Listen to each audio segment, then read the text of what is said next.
함께 말씀 보겠습니다. 이 시간 하나님 우리에게 주시는 말씀은 창세기 30장 21절입니다. 그 후에 그가 딸을 낳고 그의 이름을 디나라 하였더라. 아멘. 이는 살아계신 우리 하나님의 말씀입니다. 이 시간 잊히지 않는 상처, 잊혀진 이름 디나라는 제목으로 말씀 전하겠습니다. 저는 누차 계속 반복해서 말씀드리지만 아이를 가질 때 첫째는 반드시 딸을 주십시오라고 외쳤죠.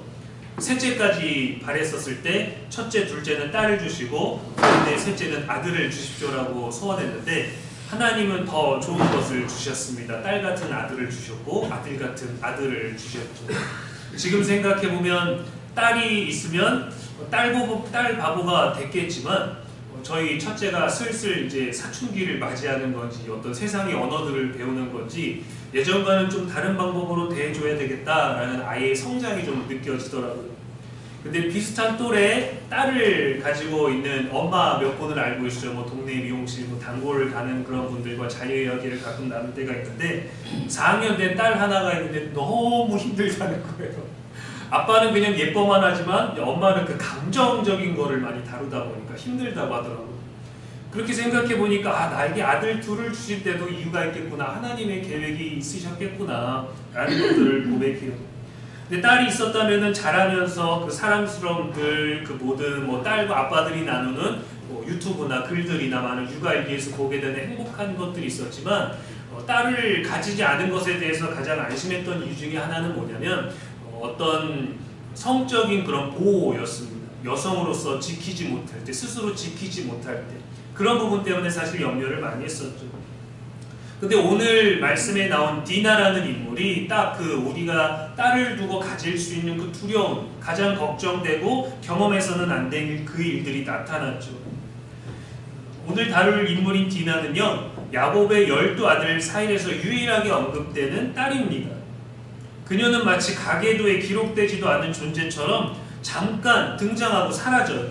근데 12아들들이 태어나는 이야기들, 레아와 라헬의 어떤 임신 싸움을 두고 나오다가 갑자기 중간에 디나라는 여인이 떡하니 나옵니다. 그녀는 아무 말도 하지 않았어요. 근데 깊은 수치와 상처를 경험했습니다. 근데 그녀가 한 행동이 문제가 하나가 됐었는데 그게 뭐냐면 그저 나갔을 뿐입니다. 밖으로 나갔을 뿐이에요. 창세기 34장에 가면 디나의 성폭행 사건이 다뤄지는데 1절에 보면 레아가 야곱에게 낳은 딸 디나가 그 땅의 딸들을 보러 나갔더니 라고 기록합니다. 그 땅의 딸들을 보러 나갔다라는 게 이게 문제가 됐어요. 여기서 보다라는 단어에 해당하는 히브리어가 리르오트라는 말인데 이건 단순히 가서 우리가 어디 가서 경치 구경하고 이렇게 쇼핑하는 그런 것들이 아니라 깊이 있게 관찰하고 배우고 즐기다라는 의미까지 있습니다. 그러니까 그 딸들을 보러 갔다가 아니라 그 딸들과 함께 어울렸다, 그들과 함께 즐겼다, 그들의 문화에 함께 동참했다라는 얘기가 되죠. 하나님도 이방과의 섞임을 더 오래전부터 계속해서 경고를 하셨어요. 그래서 이방 사람들과의 결혼 자체를 부정하다, 안 된다 이렇게 하시지는 않으셨지만 굉장히 많은 경고를 주셨습니다. 왜냐하면 이방 문화가 나빠서가 아니라 그 이방 문화에 빠져서 하나님을 향한 하나님의 백성의 거룩성을 상실할 것을 염려하셨기 때문에 경고하고 경계하신 거죠. 지금도 우리 주변에 보면 혼혈 가족이 굉장히 많습니다. 제가 어린이집을 가도 또 아이 학교만 가도 혼혈 가족들이 굉장히 많아요. 요즘에는 국제 결혼도 많죠. 예전에 한때는 농촌의 남성들이 결혼할 수 있는 대상들이 대부분 또래나 대상들이 다 시내, 도시로 이동하다 보니까 나이가 차고 떠날 수는 없는 사람들이 결혼을 못했죠. 그래서 동남아에서 온 젊은 여인들과 결혼을 하기도 했었습니다. 지금은 오히려 국제결혼이 많은 인기를 누리는 정도라고 말할 수 있어요. 결혼의 조건, 삶의 조건, 경제적인 조건들 이런 것들이 너무 많아서도 그렇지만 20, 30대 남성들은 요즘에 일본 여성들을 선호한다라고 합니다. 그래서 그런 연애나 결혼, 그렇게 해서 일본 아내와 살고 있으면서 그런 유튜브 하는 채널들이 많아졌고 전부 다 인기가 많다고 해요. 이거는 현실적인 부분입니다. 잘못됐거나 틀린 게 아니에요. 감당할 수 있다면 괜찮습니다. 그런데 힘들다라는 거죠. 언어와 문화의 차이를 극복하는 것도 사실 쉽지 않아요. 그 정서를 배운다는 것. 서로 다른 삶을 살다가 한 나라에서 만나는 것도 그렇게 가치관을 맞추기 어려운데, 서로 다른 나라에서 살다가 만났을 때 사랑은 정말 위대해서 국경이나 나이를 초월하는 것이지만 그럼에도 바뀌지 않는 그 문화의 습성이라는 게 있죠. 근데 언어와 문화보다 더 힘든 게 바로 종교의 문제입니다. 우리는 때로 믿음이 없는 사람이면 결혼해갖고 전도해서 오게 하면 된다라고 하지만 참 그게 힘들다라는 거죠. 또 종교가 다른 경우, 제가 아는 어떤 청년은 이단에 빠져있는 사람과 사랑으로 결혼을 했어요. 정말 힘들다라고 얘기를 했지만 그렇게 되지 않았죠. 사랑으로 극복할 수 있을 거라고 했는데 그 이후에는 모르겠습니다만 너무 어려운 거예요. 내 신앙을 지키는 것도 쉽지 않은데 서로 다른 종교를 가지고 융합되어야 되지 않습니까? 근데 우리는 이 종교도 믿고 저 종교도 믿고 괜찮아, 너 그냥 믿고 싶은 거 믿어 하는 종교가 아니라 유일하신 하나님만이 진리시고 구원이시고 생명이시라는 것을 고백하는데 다른 것을 허용할 수가 없는 거예요. 다른 것을 허용할 때 하나님이 경고하신 거룩성이 무너지는 겁니다. 거룩은 구별되다는 거잖아요. 조율한다는 것도 너무 어려워요. 그래서 하나님이 경계하셨던 겁니다. 신명기 7장 3절에 또 그들과 혼인도 하지 말지니 내 딸을 그들의 아들에게 주지 말 것이요 그들의 딸도 내 며느리로 삼지 말 것은 그가 내 아들을 유혹하여 그가 여호와를 떠나고 다른 신들을 섬기게 하므로 여호와께서 너희에게 진노하사 갑자기 너희를 멸하실 것임이니라 라고 벌써 모세 오경에서부터 경고가 주어졌습니다. 대표적으로 솔로몬이 그랬죠. 하나님께 이 앞에도 이후에도 없는 영광과 부귀와 놀라운 지혜를 받았지만 그의 말년에는 하나님의 경고를 2번이나 무시하고 이방의 산당에서 아내들을 따라갔었습니다. 이 경고가 있었고 또 디나, 더 이전에 조모인 리브가나 증조모 사라의 경우만 봐도 다른 나라의 다른 문화의 땅에 경계에 들어갔었을 때 이방인들에게 그 아름다움 때문에 추행당할 뻔한 사건이 있었다는 것을 우리가 안다면, 그래서 남편들이 내 아내의 아름다움으로 인해서 내가 죽임을 당할까봐 거짓말까지 할 정도의 사건들을 안다면 더 조심했어야죠. 근데 그 결과 세겜이라는 주장에게 강간을 당하게 됩니다. 사실 디나의 잘못은 아니에요. 근데 세겜이 이방 족장이 책임감 있게 나섰습니다. 내가 아내로 삼겠다. 왜냐하면 난 그녀를 사랑한다. 그녀만 내게 준다면 니들이 원하는 거 내가 해주겠다라고 책임감 있게 나왔어요. 근데 이 수치스러운 가문의 사건을 아버지 야곱은 침묵했고 이 사실을 알리지 않았습니다. 그의 아들들이 듣고 나중에 분노했어요. 세겜이 여동생을 책임지겠다고 했지만 용서하지 않았습니다. 그래서 서로 가문 간에 족장 간에 계약을 맺는 척 할례를 받게 하고 그들이 아직 표피를 벗겨서 아파할 때 시므온과 레위가 칼을 들고 가서 그 땅의 남자들을 죽입니다. 시원한 복수였겠죠. 우리 안에 있는 누군가가 이런 일을 경험했다면 아주 통쾌한 복수가 아니겠어요. 근데 이후에 시므온과 레위는 창세기 49장 야곱의 예언에서 그들의 칼은 폭력의 도구로다 하면서 저주를 받죠. 근데 그 저주를 받은 것에서 끝난 게 아니라 시므온의 삶은 큰 변화가 없었지만 레위는 이후에 시내산에 모세가 머물러 있을 때 백성들이 금송아지를 만들어서 우상 숭배에 빠지는 그때 모세가 외쳤죠. 여호와 편에 있는 자들은 내 옆에 서라. 그리고 칼을 차고 지나가면서 앞에 오면서 형제나 친척이나 너의 아들들 쳐라 했을 때 그때 여호와께 쓰임받는 칼이 되어서 하나님이 거룩하게 구별하셔서 제사장 가문이 되게 하셨습니다. 디나의 이름은요, 재판하다, 공의, 심판이라는 뜻이에요. 근데 이 이름에는 억울함에 대한 판단, 정의의 구현이라는 메시지가 담겨 있지만 디나의 삶은 그렇지 못했습니다. 당한 자이지만 침묵해야 되고 그의 아버지는 모른 척했어요. 하나님의 심판은 대체 어디 있는가? 그녀의 이름에 담겨져 있는 정의는 왜 실현되지 않는가? 디나도 회복되었는가? 그의 고통은 보상받았는가? 디나의 고통은 부당한 침묵, 이 부리 속에 묻혀버렸습니다. 이 사건 이후에 또 34장에 나타났던 그 기록 다음에 성경에 다시는 디나는 등장하지 않아요.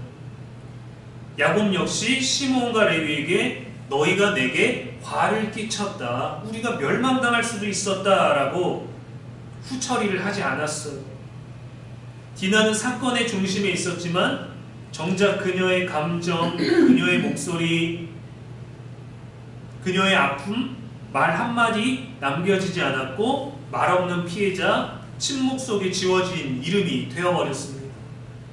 우리도 세상을 살면서 하나님을 믿는다라는 그것 때문에 타협하지 못해서, 타협하면 안 되기 때문에 억울한데도 침묵해야 될 때가 얼마나 많았습니까? 희생해야 되고 손해봐야 했을 때가, 그래서 속상할 때가, 하나님의 정의가 실현되기를 바랄 때가 얼마나 많았습니까? 왜 디나라는 이름처럼 공의, 심판, 왜 이것은 실현되지 않는 걸까요? 우리는 복음 안에서 디나의 이름이 하나님께 기억되고 그 고통은 하나님의 심판대에서 반드시 이루어진다는 걸 믿어야 돼요. 우리가 해결해서가 아니라 하나님이 해결하실 것에 대한 그 소망이 필요합니다. 사람이 해결하지 못한 문제, 해결해주지 못한 문제에 대해서도 하나님께 맡기는 믿음이 있어야 돼요. 너무 어렵죠. 내가 할 수 있는데, 이 오빠들처럼 나도 뭔가 할 수 있는데. 로마서 12장 19절에 너희가 친히 원수를 갚지 말고 하나님의 진노하심에 맡기라 했어요. 기록되었으되 원수 갚는 것이 내게 있으니 내가 갚으리라 하고 하나님이 우리를 향하여 준비하고 계신다는 겁니다.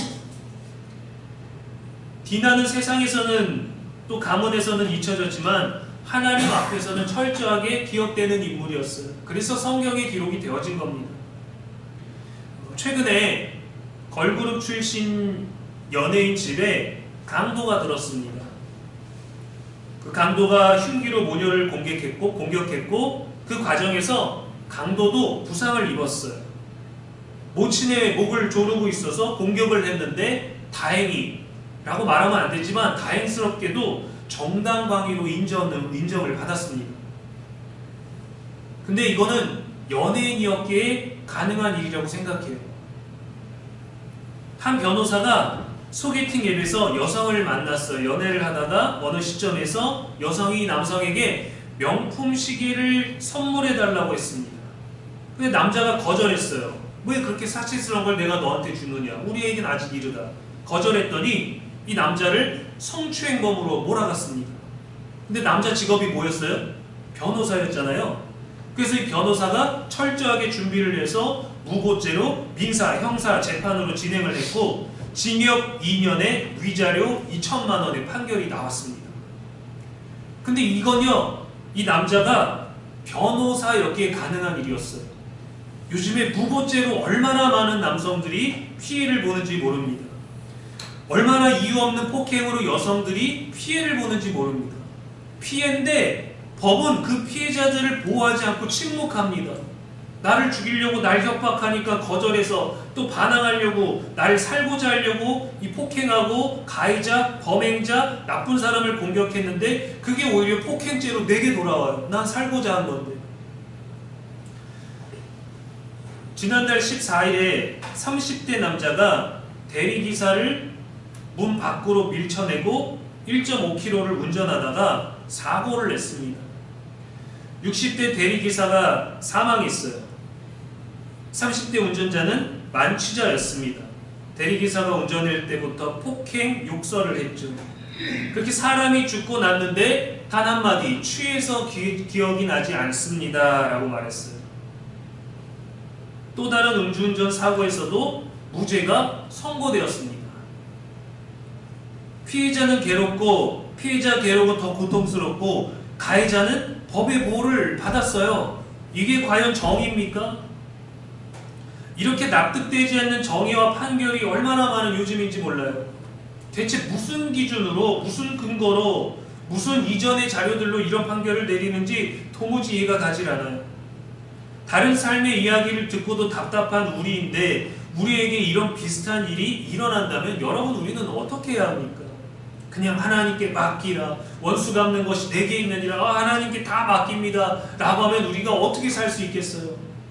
그런 믿음의 단계까지 가려면 얼마나 강한 믿음이 있어야 되는 겁니까? 그런데 여러분, 이런 불의한 것에 때문에 우리가 입게 되는 피해, 우리가 갖게 되고 우리가 해결받지 못한 상처는 놀랍게도 복음에서 회복됩니다.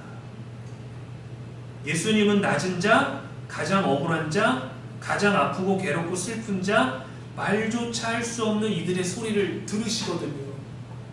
왜 우리가 억울한 일을 당했는가? 라고 할 때 우리는 그 억울한 일을 당했을 그때가, 광야에 있을 그때가, 빈손일 그때가 여호와 이레를 경험하는 때가 될 수 있기 때문이에요.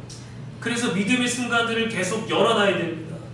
믿음의 삶을 살면서, 세상의 삶을 살면서 믿음으로 해결할 일과 세상으로 해결할 일들을 우리는 나누기 바쁘거든요. 구분하려고 하거든요. 요청은 하나님께 다 하지만 내 영역과 하나님의 영역을 자꾸 고민할 때가 많습니다. 이사야 42장 3절에 상한 갈대를 꺾지 아니하며 꺼져가는 등불을 끄지 아니하고 진실로 정의를 시행할 것이다 했습니다. 남들이 다 꺾이는 그것, 그래서 꺾여지는 연약한 삶에 대해서 하나님은 그것을 꺾지 않는다 말씀하셨어요. 꺼져가는 등불, 기름이 없는 그 등불을 절대 꺼지지 않도록 보호하신다 하셨어요. 그것이 하나님의 정의고 하나님의 정의는 반드시 시행될 것입니다. 디나의 오빠들은 분노했지만 정작 분노해야 할 그의 아버지와 또 그의 다른 이들은 침묵했죠. 그러나 하나님은 들으셨어요. 디나의 눈물도 주님의 손에 담겨있고 야곱처럼 회피해서도 시므온과 레위처럼 칼로 보복해서도 안 됩니다. 차라리 그것이 더 마음 편하고 통쾌한 방법일지도 몰라요. 그러나 사람의 정의는 실행되지 아니할지라도 하나님의 공의는 결코 사라지지 않음을 기억할 수 있기를 바랍니다. 예전에 대학교를 다닐 때 수업하시는 교수님 한 분이 교통사고를 당했는데 너무 억울하신 상황이었어요. 그래서 그거를 변호하려는데 본인이 워낙 똑똑하신 분이시고 또 일본에서 동경대를 나오셔서 본인의 어떤 두뇌 그런 지식, 정보 그런 것들의 열심에 대해서 자부심을 가지고 계신 분이셨어요. 법정이라는 것이 궁금하고 또 응원도 드리고 격려도 드릴 겸 아는 형과 함께 그 법정에 가서 처음으로 그 법에 대해서 변호하시고 하는 것들을 봤어요. 가해자는 아무 말이 없습니다. 가해 입장에 있는 사람은 아무 말이 없어요. 그냥 변호사가 대신해서 다 말해주고, 교수님은 본인이 입증할 수 있을 거라 생각하고 변호인을 쓰지 않고 본인이 시청 자료 전부 다 준비해서 대변을 했는데 본인 뜻대로 되지 않았죠. 받아들일 수가 없는 거예요. 그게 감정의 극의 고조로 가다가 이 교수님이 자료를 집어 던지고 소리를 지르고 안경을 벗고 옷을 풀어헤치면서 너무 감정적으로 나가시면서 눈물을 막 흘리시고 막 판사님 그러면서 막 아이처럼 막 몸을 흔들면서 떼를 쓰면서 우시는 걸 봤어요. 아, 교수님에게도 이런 일이 생기는구나. 신학대 교수님에게도 저런 억울한 일이 생기고 그 억울함에서 그냥 끝나는 법 아래 우리가 있구나. 혼란스러웠습니다. 해결되길 바랬고, 이 입장이 제가 그 법정에서 어루숙한 20대 초반이었을 때 봤을 때도 이거는 아무래도 그렇지 않나라는 생각을 가질 법한데, 그때는 뭐 CCTV, 블랙박스 이런 것들이 뭐 전부 필수적으로 엄청나게 지금처럼 많았던 때가 아니고 사각지대처럼 있는 곳에서 가해자는 계속 불리한 말 하지 않아요. 침묵만 합니다. 오히려 그에게 유리했고, 오히려 피해자가 많은 말들을 했는데 그 많은 말들이 감정적으로 갔을 때 불리해져 버렸어요. 이 침착하면서 자기를 변호하다가 감정과 들끓음과 분노와 억울함을 표출하는 순간 더 초라한 피해자가 되었던 그 현실을 제가 기억합니다. 이런 이야기들이 잘 해결되어야 할 텐데 교수님은 몇 달이 지난 후에 다시금 회복하시고 아무렇지도 않게 그 일들을 하셨지만 과연 그럴까요? 회복이 되어서 아무렇지도 않게 나의 일로 돌아왔을까요? 살아야 했는데 그걸 억울함을 품고 가기엔 어쩔 수 없었기 때문에 그러셨겠죠. 우리에게도 그렇게 해결되지 않는 불의를 품고 살아야 될 때가 얼마나 많습니까? 그것을 오히려 하나님께 맡기면서 하나님이 언젠간 내가 죽은 그 먼 미래에 법적으로라도 문서로라도 해결되길 바라는 게 여러분 얼마나 어려운 일입니까? 그렇게 우리는 꺾이고 그렇게 우리는 꺼져가는데 하나님은 우리를 꺾지 아니하시고 꺼져가지 않게 하신다라는 거예요. 이런 믿음의 위치에 믿음의 자리에서 침묵하는 게 얼마나 어려워요. 말씀을 많이 묵상하고 나니까 야곱의 침묵이 어땠을까? 단순히 저 민족이 우리 민족을 칠까 두려움이었을까? 아니면 그가 엄청나게 경험했던 하나님과의 만남 속에서 그는 침묵을 택했을까? 아들들에게조차 딸에게조차 말할 수 없는 아버지의 침묵에는 얼마나 많은 것들이 담겨 있을까? 그가 그냥 현실적인 그의 꾀로 살았던 꾀의 일종으로 침묵이었을까? 아니면 그가 경험한 하나님 앞에서 그가 할 수 있는 침묵이었을까? 디나 외에 다른 딸들도 있었을 겁니다. 37장에 보면 형들이 요셉을 시기해서 노예로 팔고 사자의 밥이 됐다고 그의 찢어진 옷과 그의 피를 묻힌 옷을 야곱에게 전했을 때 야곱이 슬퍼했어요. 그의 모든 자녀가 위로하되 그가 그 위로를 받지 않았다라고 기록했는데 여기에서 그의 모든 자녀라는 말이 히브리어 원어를 보면 그의 모든 아들들과 그의 모든 딸들이 일어났다 이렇게 되어 있습니다.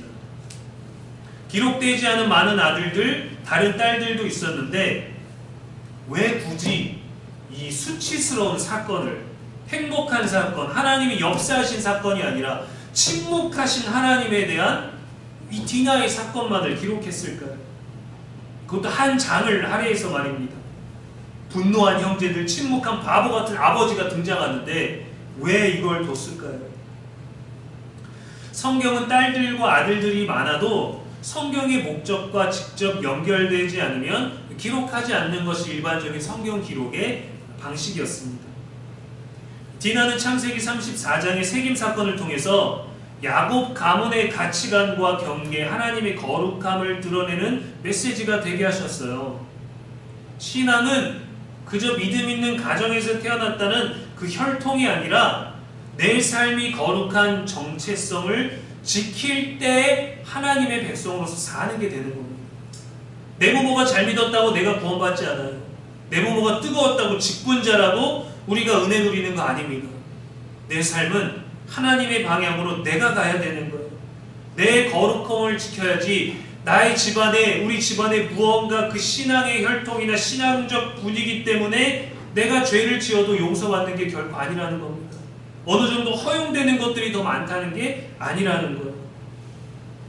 비록 디나의 사건은 종결되지 않은 사건처럼 지나갔지만 이 사건 이후에도 우리들이 연약하고 우리들이 해결하지 못하고 우리가 분노하고 우리가 울고 우리가 슬퍼하고 우리가 거룩하지 못하고 우리가 나가버리고 우리가 빼앗기고 우리가 공격당하고 우리가 침묵하고 우리가 외면하고 우리가 말하지 못했을 때 그러고 있을 때 하나님은 직접 우리들의 삶을 이끌어 가십니다.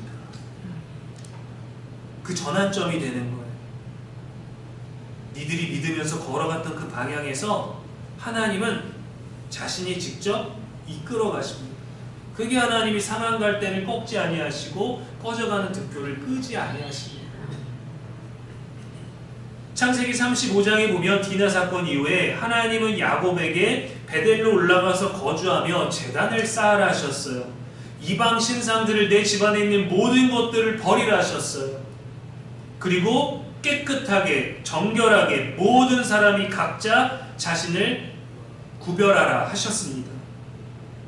하나님은 완벽한 사람을 내보내시는 것이 아니라 실패하고 상처난 인생을 올바르게 이끌어 가십니다. 그래서 우리가 하나님을 신뢰해야 되는 거예요. 내가 생각하는 정의와 하나님이 생각하는 정의가 다를 수 있기 때문입니다. 하나님은 우리의 수치를 은혜로 바꿔주시는 분이에요. 우리 안에 있는 죄는 미워하시지만 우리를 죄인된 우리는 사랑하시는 분이시죠. 디나처럼 말할 수 없는 상처를 가진 이들이 얼마나 많겠습니까? 우리가 서로에 대해서 아는 상처도 있고 서로에 대해서 기억하는 아픔도 있지만 모르는 것들이 얼마나 더 많아요. 말할 수 없는 것들. 위로도 정의도 없이 상처는 더 깊어지기도 하지만 하나님은 우리의 모든 감정까지도 아시고 수치가 아닌 은혜가 되게 하십니다. 그 아픔의 때 하나님이 직접적으로 또 적극적으로 우리를 이끄시는 그 기회가 되는 거예요. 하나님 우리의 억울함까지 품고 계십니다. 우리의 억울함을 품고 계시다라는 건 우리의 전 인생을 품고 계시다라는 거예요. 정의롭지 못한 세상에서 공의로우신 하나님께 소망을 두는 저와 여러분 되기를 주님의 이름으로 축원합니다.